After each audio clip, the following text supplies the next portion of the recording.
Hello viewers, welcome to Gutenberg Presents 2 Min Gutenberg, and in this video I'm going to discuss with you the uses and output of code block, which is of course in Gutenberg editor. So let's get started.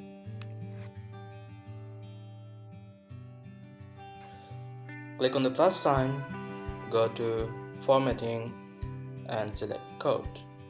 You can type your code here. I'm going to type few lines of code like print hello world,